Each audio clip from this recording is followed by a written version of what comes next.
Number 6, porn is idolatry. 1 Corinthians 10, 7 through 8 says, "Do not be idolaters, as some of them were." And looking back here, he's speaking of an occasion in the history of Israel. As it is written, the people sat down to eat and drink and rose up to play. They ate too much, they drank too much, and they decided that now it would become a very wild night. "We must not indulge in sexual immorality, as some of them did, and 23,000 fell in a single day." Paul is saying to the church in Corinth, which was an urban church with young people and a very sexualized culture that even had a temple filled with prostitutes in town as part of illicit worship. I wonder if Paul would look at strip clubs today and say, those are temples to pagan gods. It was like that. And he says they were guilty of idolatry. And somebody say, idolatry, I don't even understand what he's talking about. The 10 Commandments begin with these 2 commandments. First of all, there's one God. And secondly, you're to worship that God alone.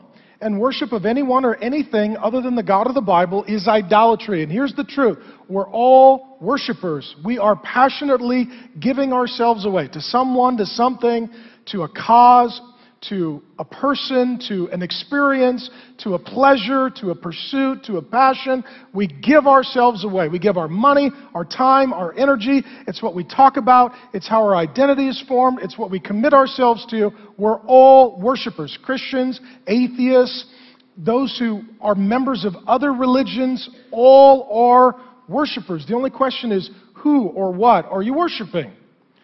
And Paul in Romans 1, he makes this very interesting distinction. He says, well, the whole argument from Romans 1:18 through the remainder of the chapter is all about idolatry in regards to sexuality. But he says therein that they exchanged the truth of God for the lie and worshiped and served created things rather than the Creator God who's forever praised. Amen. And he really subdivides all of human history into 2 categories. Those who worship the Creator and enjoy and steward creation, and those who worship the creation as God. And some of you say, well, how do they do that? Paul goes on to say, through all kinds of sexual sin. He talks about heterosexual sexual sin, homosexual sexual sin. He even includes lesbianism. The only express place in the New Testament that addresses that issue.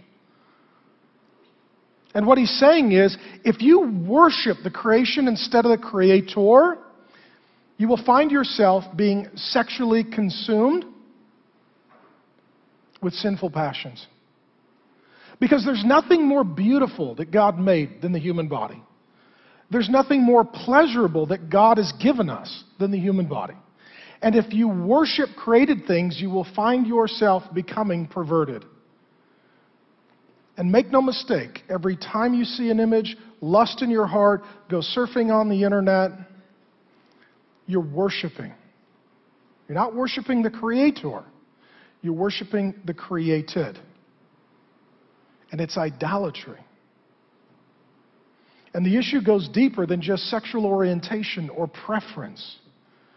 It goes down to the root issue of idolatry.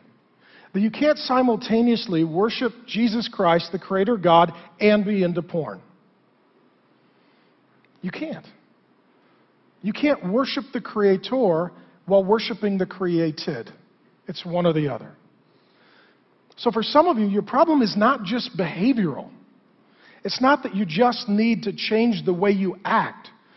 You need to alter the God you worship.